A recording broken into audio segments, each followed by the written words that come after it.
जय हिंद मेरे प्यारे दोस्तों। तो कैसे हैं आप लोग। आज मैं क्लास 10th का आपके लिए सबसे ज़्यादा इंग्लिश का अंग्रेजी का वायरल पेपर लेके आ चुका हूँ, वो भी 2025 का। ठीक है, यहाँ पे ये very very most important question मैंने आपके लिए छाट छाट के रखा हुआ है। ठीक है, इसको एक भी छोड़िएगा नहीं, पूरा का पूरा लगा के जाइएगा। पूरा वीडियो देखिए। यहाँ पे देखिए क्या है कोड हमारा 817HN हमारा कोड है। ठीक है, आइए मैं इसके फटाफट आपको क्वेश्चन लगवा देता हूँ।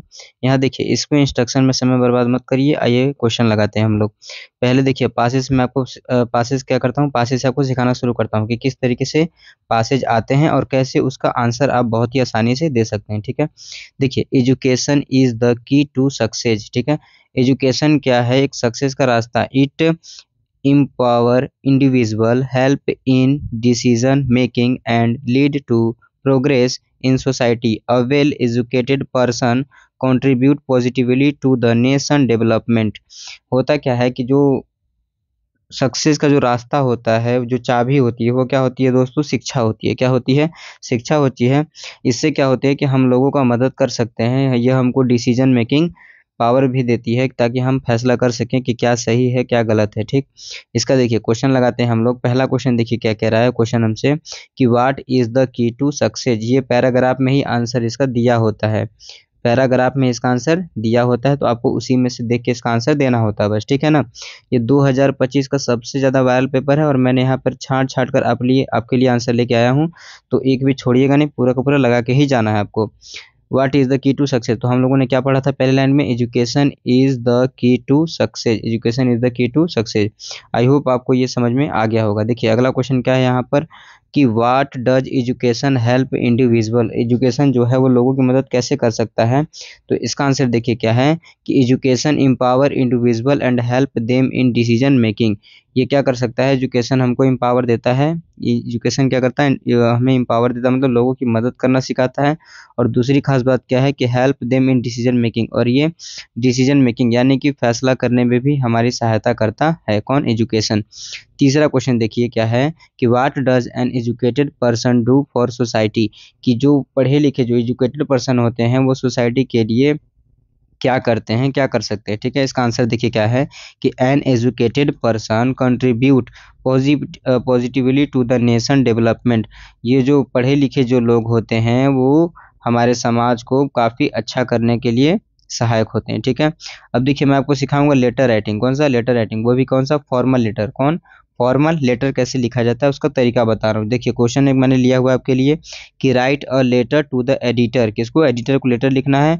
Of a newspaper about the importance of cleanliness. ठीक है, एडिटर को क्या करना है, एक लेटर लिखना है। किसके लिए, न्यूज़पेपर में। ठीक है, यहाँ पे देखिए फॉर्मल लेटर है दोस्तों। ये क्या है, फॉर्मल लेटर। फॉर्मल लेटर एक होता है दोस्तों फॉर्मल लेटर, और एक होता है इनफॉर्मल। इनफॉर्मल लेटर वो होता है कि जो कि हम अपने परिवार वालों को यानी कि फैमिली मेम्बर को लिखते हैं। ठीक है ना, और फॉर्मल में क्या होता है कि हम किसी लीडर को, नेता को, जैसे बड़े बड़े लोगों को लिखते हैं। इसका आंसर देखिए किस तरीके से लिखेंगे आप। सबसे पहले आपका एड्रेस लिखेंगे।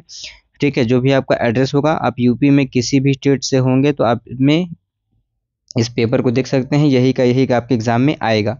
सिटी यहाँ पे क्या है, सिटी। सिटी का मतलब क्या है, शहर का नाम हो गया। ठीक है, डेट यहाँ पे आप कौन सा डेट डालेंगे, 7 मार्च। क्या डेट डालेंगे आप, 7 मार्च 2025 को डेट। इस तरीके से थोड़ा सा अट्रैक्टिव डालिएगा। ठीक है ना, अब यहाँ से देखिए एडिटर, आपका जो लेटर है वो शुरू हो रहा है कि द एडिटर, किसको लिखना था, एडिटर को। और कौन से न्यूज़पेपर को, the times of India. The times of India, यहाँ पे सिटी का नाम।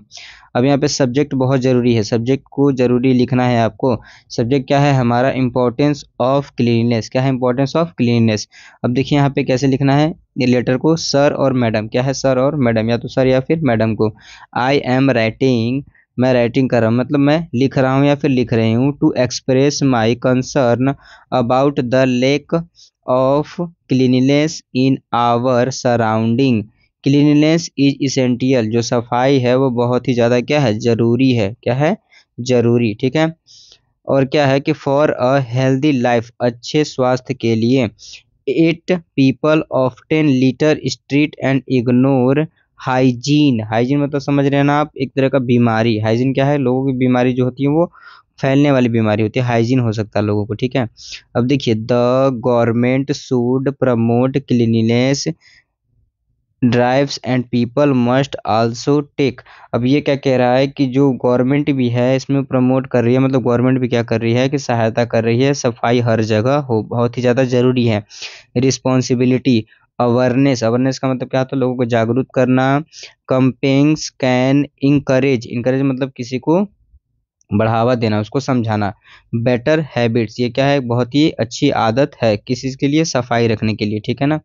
अब यहाँ पे लास्ट में एक लाइन पैराग्राफ छोड़ के लिखिएगा कि I hope you will highlight this issue in your news paper. तो हम लोग जो एडिटर को बोल रहे हैं ये बोल रहे हैं कि अब मैं आपसे आशा करती हूँ, होप मतलब मुझे ये आशा है कि आप इस को हाईलाइट करके छापेंगे, ठीक है। टू स्प्रेड अवेयरनेस, लोगों को जागरूक करने के लिए। यहाँ पे क्या है कि योर सिंसियरली, और आपकी चाहता एक्स योर नेम, नो आपका नाम नहीं लिखना है बोर्ड एग्जाम में दोस्तों, यहाँ पे क्या लिखना है, एक्स लिखना है, वाई लिखना है और जेड लिख देना है, ठीक है ना। अपना नाम मत लिखिएगा। अब देखिए मैं आपको क्या सिखाऊंगा, स्टोरी राइटिंग। क्या सिखा रहा हूँ, स्टोरी राइटिंग। तो right a short story on honesty is the best policy, मतलब जो ईमानदारी, ईमानदारी क्या है कि सबसे अच्छा धन है, ईमानदारी क्या है, सबसे अच्छा आदत है, धन है। Honesty is the best policy, ये honesty is the best policy, ये क्या है, एक कहावत है दोस्तों, क्या है, एक कहावत है, ठीक है ना। इस पे क्या करना है, एक छोटी सी स्टोरी लिखनी है आपको, शॉर्ट स्टोरी लिखना है, और ये हर बार आता है, ये थोड़ा सा इंपॉर्टेंट है, ठीक है, इसको देखे ही जाना है। आंसर देखते हैं इसका। वन डे, एक दिन, a poor boy found a wallet full of money on the road. एक जो लड़का होता है, गरीब लड़का, वो रोड पे पूरा पैसों से भरा हुआ क्या देखता है, पर्स देखता है दोस्तों। He would have kept it, और उसे को क्या करता है कि उसको अपने पास रख लेना चाहिए। बट ही डिसाइडेड, वो डिसाइड करता है कि to return it to the owner, और वो ये डिसाइड करता है कि इसको उसके ऑनर को क्या कर देना चाहिए, दे देना चाहिए। द ऑनर वाज इम्प्रेस्ड, और जो ऑनर है मतलब जो उस पर्स का जो मालिक है असली, वो क्या इम्प्रेस था, उससे क्या था, इम्प्रेस था, बाय हिज ऑनेस्टी, उसके ईमानदारी से वो बहुत ही क्या था, इम्प्रेस था। जैसे मान लीजिए कि आप कहीं जा रहे हैं, आपका मोबाइल फ़ोन कहीं गिर गया है, कहीं या फिर कहीं वॉलेट गिर गया है, तो वो जो कोई अगर लड़का पाता है या फिर कोई लड़की पाती है, तो अगर कोई इंसान आपको पर्स या मोबाइल आपका लौटा दे, तो आप बोलेंगे ना कि हाँ वो बहुत ही ईमानदार इंसान या व्यक्ति है, ठीक है। आप उसको बुरा तो बोलेंगे नहीं, ईमानदारी तो बोलेंगे, क्योंकि उसने आपको आपके सामान को क्या किया, लौटा दिया। The owner was impressed by his honesty, यानी कि जो ऑनर है, उसका जो मालिक है, उससे ज़्यादा क्या हुआ, ईमानदारी से खुश हुआ। इम्प्रेस मतलब क्या हुआ, खुश हुआ। एंड रिवॉर्ड हिम, और उसको क्या किया, इनाम देने लगा। उसको क्या करना, रिवॉर्ड मतलब क्या, इनाम देना चाहा। कि द बॉय वाज हैप्पी, वो लड़का क्या था, खुश था। नोविंग he did the right thing, और इसने उस लड़के ने क्या किया, मतलब ये सही सोचा, क्या सोचा, सही सोचा। राइट थिंग मतलब सही सोच। दिस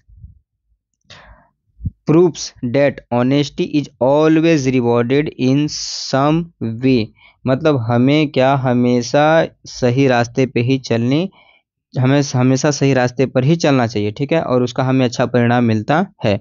यही है शॉर्ट स्टोरी। अब देखिए ग्रामर के क्वेश्चन तो आपको लगा के ही जाने हैं। यहाँ से 50 मतलब 50% आते हैं, 50। अगर आपका 70 नंबर का पेपर है दोस्तों, तो 35 नंबर तो यहीं से आएंगे, ठीक है, और 35 नंबर लिखने होते हैं, ठीक है, ग्रामर के। पहला क्वेश्चन देखिए ग्रामर का क्या है हमारे पास, कि fill in the blanks with the correct form of verb. इसमें क्या है कि करेक्ट वर्ब आपको क्या करना है, चूज करके भरना है। पहला क्वेश्चन देखिए कि सी टू स्कूल एवरी डे, तो गो को क्या होगा, अब गो के 3 फॉर्म होते हैं दोस्तों, गो, वेंट और ये गोन, ठीक है ना।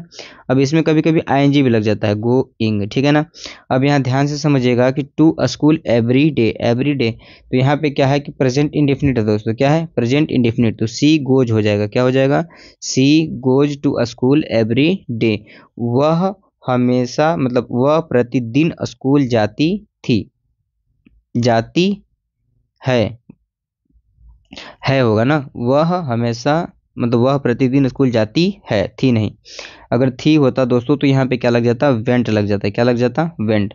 इसको ध्यान दीजिएगा। अगला क्वेश्चन देखते हैं हम लोग, क्या है हमारे पास, कि दे प्ले फुटबॉल नाउ, तो इसका क्या हो जाएगा आंसर, कि they are playing football now, ठीक है, वे अभी फुटबॉल खेल रहे हैं।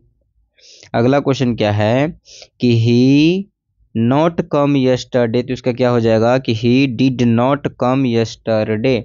डिड नॉट, यहाँ पे क्या लगा हुआ दोस्तों, डिड नॉट, मतलब ये क्या है, पास्ट इंडिफिनिट है। क्या है, पास्ट इंडिफिनिट, जिसमें वर्ब का सेकंड फॉर्म लगता है और नॉट में डिड लगता है, क्या लगता है, डज। ठीक है, अगर ये प्रेजेंट का होता तो क्या हो जाता दोस्तों कि he does not come yesterday. ठीक है ना। आई होप आपको इतना तक समझ में आ गया होगा। आगे देखिए सेक्शन सी क्या है हमारे पास, लिटरेचर का, फ्रॉम द टेक्स्ट बुक, आपके बुक से। ठीक है, यहाँ पे पहला चैप्टर क्या है, प्रोज से मैंने लिया है कि first flight and footprints without feet. ठीक, अब इसका क्वेश्चन देखिए मैं आपको बता देता हूँ कि व्हाट मैसेज डज, क्या मैसेज था किसका, नेल्सन मंडेला का, कि a long walk to freedom convey. देखिए इसका आंसर क्या है हमारे पास, ये छोटा सा आंसर है, अब बस देख के चले जाइए, एग्जाम में पूरा का पूरा लिख के ही आना है। ठीक है, एक भी क्वेश्चन छोड़िएगा नहीं, पूरा का पूरा आपको लिखना है कि the lesson teach us about the struggle against apartheid in south Africa, Mandela fought for freedom and equality.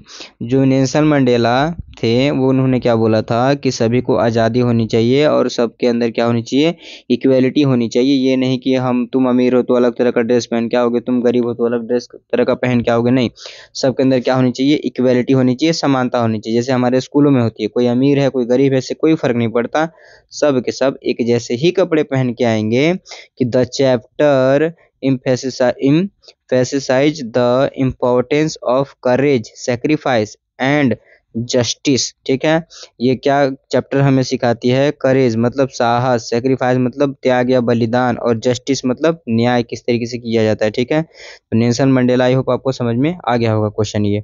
अगला क्वेश्चन क्या है दोस्तों कि वाई, क्यों, did the young seagull not fly in his first flight, जो सीगल है वो पहली बार में क्यों नहीं उड़ पाई। ठीक है, अब देखिए इसका आंसर बहुत ही छोटा है, उससे भी छोटा है, इसको देख लीजिए कि the young seagull was afraid of flying, he lack confidence and thought he would fall, but hunger force him to takes the risk and his finally learn to fly. देखिए वो जो सीगल था वो बहुत ही ज़्यादा क्या हुआ था, डरा हुआ था। फिर मतलब क्या हुआ था, डरा हुआ था, और उसने बहुत ही साहस के, उसके अंदर लैक, लैक मतलब क्या है दोस्तों, कमी, कॉन्फिडेंस की कमी थी। उसने सोचा कि अब उड़ना ही है।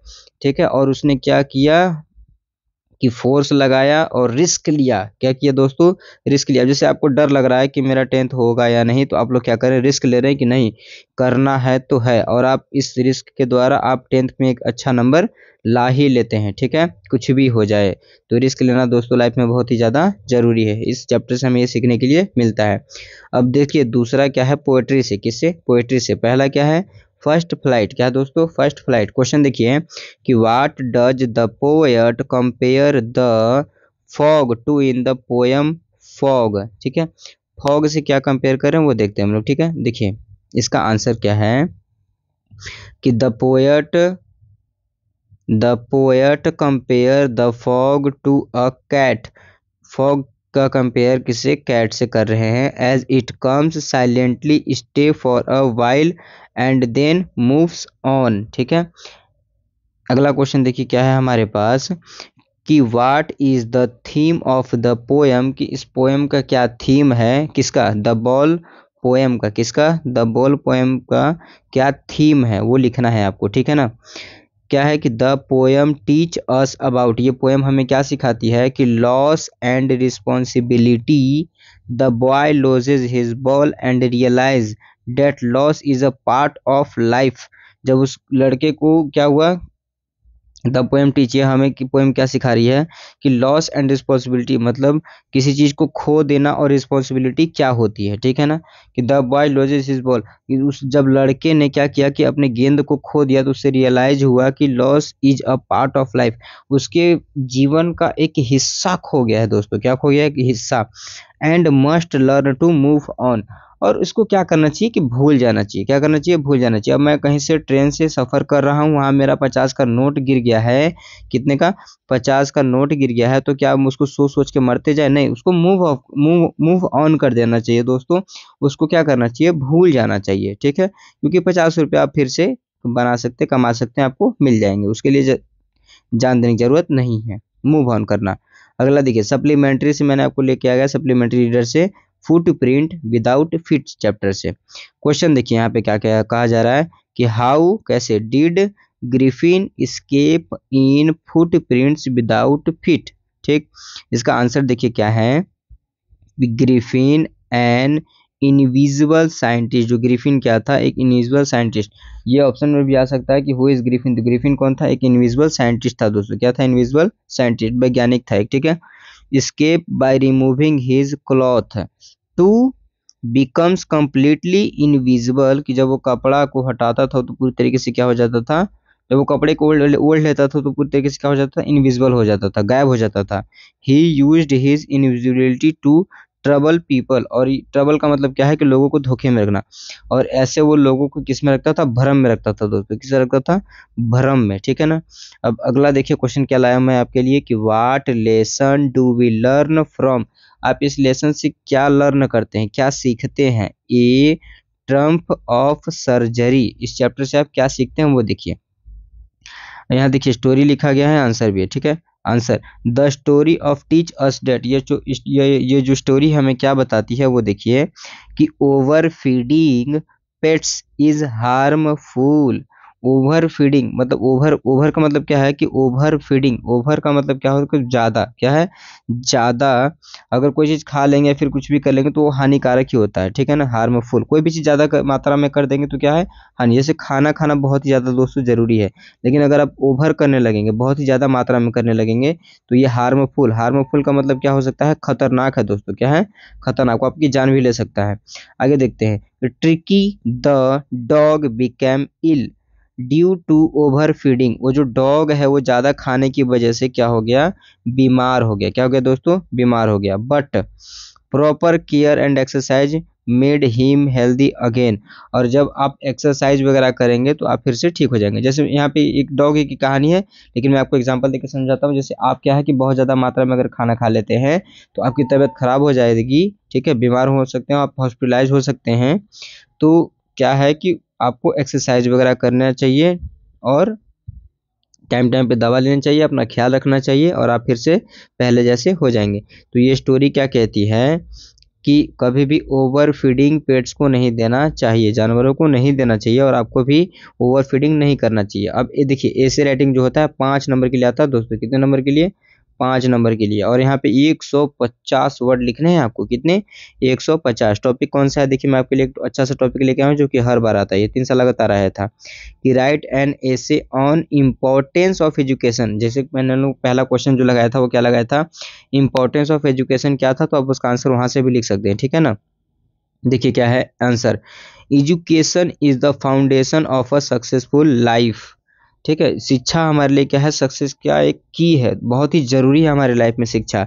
It help people gain knowledge, इससे हम क्या कर सकते हैं, नॉलेज को बढ़ा सकते हैं, अपने ज्ञान को बढ़ा सकते हैं, ठीक है दोस्तों। जब पढ़े लिखेंगे, जैसे हम लोग बचपन में पानी जल ये सब बोलते थे, लेकिन बाद में हम लोगों को पता चल गया कि हम उसको H2O कहते हैं, कि वो हाइड्रोजन और ऑक्सीजन से मिलकर बना होता है। तो किसका कमाल है दोस्तों, ये ज्ञान का, किसका, ज्ञान का। डेवलप स्किल, आप स्किल्स को सीखते हैं, लिखना सीखते हैं, बोलना सीखते हैं, पढ़ना सीखते हैं। एंड बिकम रिस्पॉन्सिबल सिटीजन, ठीक है। An educated person can make better decision and contribute to the nation progress. जो पढ़ा लिखा इंसान होता है वो हमारे देश को, हमारे राष्ट्र को, हमारे परिवार को क्या कर सकता है, आगे की तरफ बढ़ाता है। क्या करता है, आगे की तरफ बढ़ाता है, ठीक है। आगे का देखिए line, education reduce poverty promotes equality and improve people. ये क्या करता है एजुकेशन, कि रिड्यूस पॉवर्टी का मतलब क्या है दोस्तों, कि किसी भी मतलब ये नफरत को ख़त्म करता है, गरीबी को ख़त्म करता है, और ये प्रमोट करता है दोस्तों किस चीज़ को, इक्वेलिटी को। किसको, इक्वेलिटी मतलब ये चाहता है कि लोगों में भेदभाव ना हो। पॉवर्टी का मतलब क्या, भेदभाव ना हो, सभी में इक्वेलिटी हो, मतलब समानता हो, ना कोई अमीर हो ना कोई गरीब हो, सभी लोग एक जैसे हो, सभी लोग सभी का सम्मान करें, ठीक है। ये नहीं कि तुम अमीर हो तो मतलब एक अलग ही लेवल पे चल रहे हो और लोगों को मतलब कुछ समझ ही नहीं रहे हो। अगला क्या लाइन कि द, फिर समझाता हूँ, the government should ensure quality education for all. Government जो है वो कोशिश कर रही है कि सबको एक जैसा ही मतलब बहुत अच्छी गुणवत्ता की शिक्षा मिले, ठीक है। क्वालिटी का मतलब क्या है कि सबको अच्छा शिक्षा मिले, ये नहीं कि कुछ भी, पहले का जो टीचर था गवर्नमेंट वाला कुछ भी पढ़ा के चला जाता था, लेकिन अब ऐसा नहीं है। अब क्या है कि अब स्मार्ट बोर्ड आ गए हैं, अच्छे अच्छे टीचर आ रहे हैं, उनकी परीक्षाएं बहुत हार्ड हो रही हैं और वो आपको बहुत अच्छे से चीज़ों को समझा रहे हैं, ठीक है। तो गवर्नमेंट का वर्ड ये जो है वो जरूर लिखना है, क्या है कि इससे नंबर आपको ज़्यादा मिल सकते हैं। Every child must have access to education because it is the key. हर एक बच्चे को पढ़ाई लिखाई करनी चाहिए, क्योंकि education because it is the key to a brighter future, ये जो हमारे उज्जवल भविष्य के लिए, ब्राइटर फ्यूचर का मतलब क्या है कि उज्जवल भविष्य के लिए शिक्षा बहुत ही ज़्यादा ज़रूरी है, ठीक है। अगर आप पढ़े लिखे रहेंगे तो आपके अंदर समझदारी होगी, आप चीज़ों को सोच समझ सकते हैं, सच्चा अच्छा फैसला ले सकते हैं, ठीक है। जो पढ़े लिखे जो लोग होंगे वो कभी भी गलत रास्ते पे नहीं जाएंगे, ठीक है। अगला क्वेश्चन देखिए कि राइट एन ऐसे, अब फिर से आपको लिए दूसरा ऐसे, दो तरह का ऐसे लेके आए हो। पहला से आपको समझ में आ गया इंपॉर्टेंस ऑफ एजुकेशन। दूसरा देखिए a visit to a historical place, क्या करना है कि हिस्टोरिकल प्लेस के घूमना है। जैसे क्या हो गया, ताजमहल हो गया, लाल किला हो गया, ये सब क्या है, हिस्टोरिकल प्लेसेस हैं दोस्तों। और यहाँ पे हमें क्या करना चाहिए कि घूमना फिरना चाहिए, चीज़ों को देखना चाहिए, समझना चाहिए, ठीक है। आंसर देखिए क्या है यहाँ पे, लास्ट ईयर, पिछले साल, आई विजिट द ताजमहल इन आगरा, जो आगरा में ताजमहल है मैं वहाँ पे विजिट किया था, मतलब गया था। It is one of the 7 wonder of the world, ये पूरी दुनिया में सातवें मतलब सातवां सबसे सुंदर जगह था, ठीक है। द वाइट मार्बल, वहाँ पे क्या था, वाइट मार्बल था। Structure look magnificent, the beauty of the Taj Mahal attract million of tourist, और जो ताजमहल का जो डिज़ाइन है दोस्तों, उस उन लोगों को जो मतलब टूरिस्टर जो होते हैं, जो यात्री होते हैं, उनको आकर्षित करता है। वो क्या कर सकता है, आकर्षित मतलब क्या, अपनी ओर खींचता है, ठीक है। अब इसके आगे का समझिए line, it was built by, इसको किसने बनाया हुआ था, शाहजहां, किसने, Shahjahan, in memory of his wife, अपनी वाइफ की यादों में, जिनका नाम था मुमताज महल के नाम, क्या नाम, मुमताज महल, हम उसे क्या कहते हैं, ताजमहल को Mumtaz Mahal. The peaceful surrounding and artistic carving amaze me.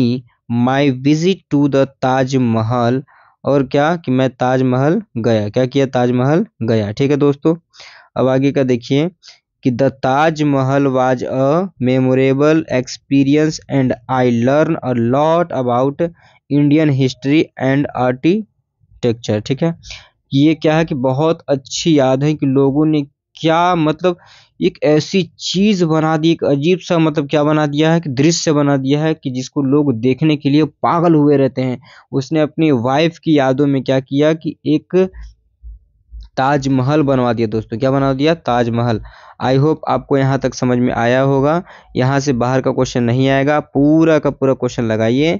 जो नहीं समझ में आएगा मैं आपको दोबारा से समझा दूंगा, और कोशिश करिए कि 70 में 70 नंबर आप लाइए और अपना और अपने माँ बाप का नाम रोशन करिए, ठीक है दोस्तों। जय हिंद।